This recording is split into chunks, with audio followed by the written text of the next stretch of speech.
Welcome to part 6 of 150 tips. If you want me to make 150 more for you, hit that like button and share this video. Every like tells me you want more and it helps the community grow. So let's make D&D better together. Tip 126, start small with factions and guilds. Create a faction or a guild, but keep it small at first, a fighter's guild or a bounty hunting group. Let players earn coin, renown, better equipment, safe lodgings, or even favors. Small beginnings can grow into powerful allies or rivals later. Tip 127, make riddles player friendly. Riddles might be obvious to you, but they are never to the players.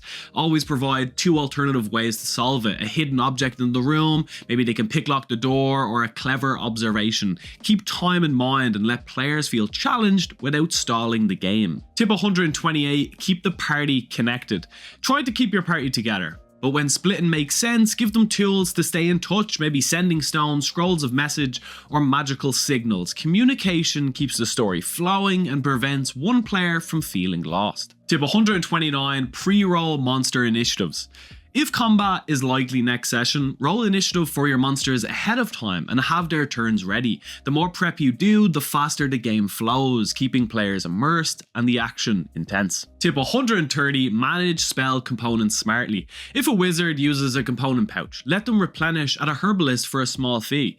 For costly components like diamonds, give them sparingly, maybe 1 per 3 levels after 5th. Make them work for it so powerful spells feel earned. Tip 131, give spellcasters legendary pen pals. Let your spellcasters have mentors or pen pals who are famous wizards who first discovered Thunderwave, or bards who first invented Vicious Mockery. It adds flavor, world depth, and gives the characters a connection to a legendary figure. Tip 132, make pirate adventures authentic. If you're running pirates, know your ship, the bow, starboard, crow's nest, spyglass, fill it with cannons, plan island adventures, treasure maps, and quirky vendors like Sharkjaw. Details make the world immersive and memorable. Tip 133, track rolls and character sheets. Always watch players when they roll dice and keep a copy of their character sheet after each session. It prevents mistakes or cheating, keeping everyone honest. Tip 134, keep players balanced. Keep everyone around the same level to stay fair. If a player misses a few sessions, they still get the level, but they just don't gain any items or rewards. It prevents unbalancing the party and keeps progression smooth for everyone. Tip 135, make tracking exciting. When tracking a beast, make the trail tricky. Maybe it enters water or leaves 2 sets of footprints, or transforms into a human. Keep players guessing and reward clever tracking. It turns a simple skill check into a memorable hunt. Tip 136, use secret notes for roleplay. Pass information to a single player instead of announcing it to the whole group.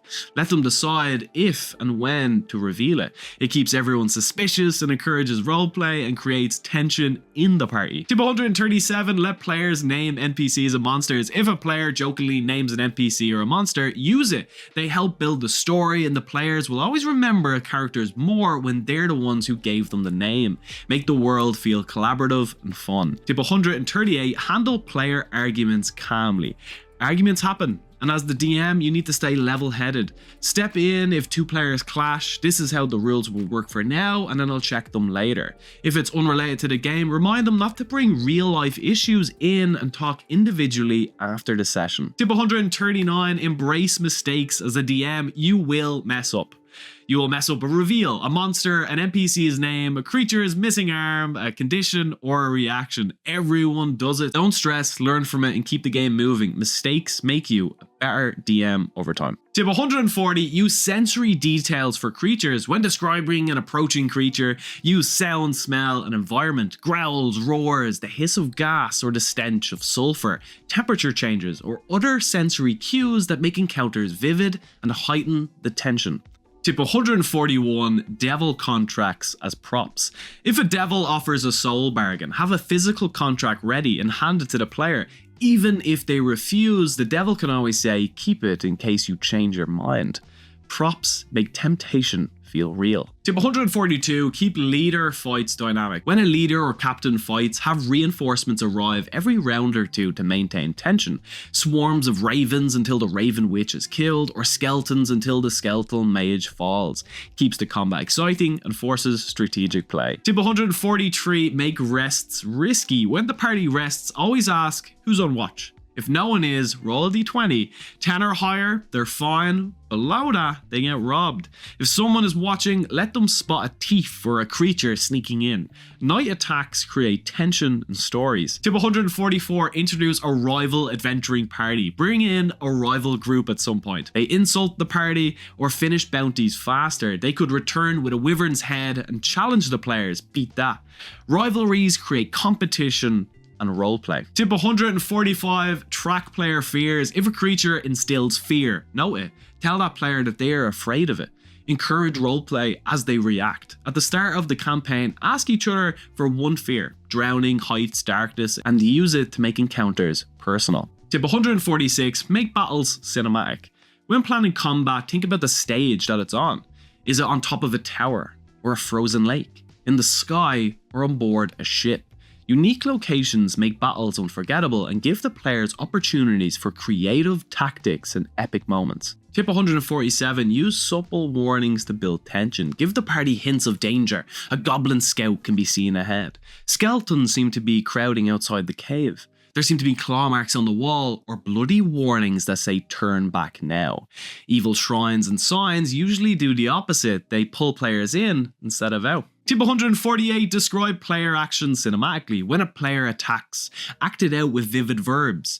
Hack, slash, stab, cleave. Use the creature's anatomy for detail. You plunge your blade into the orc's clavicle and it spits blood and snarls at you for your poor aim.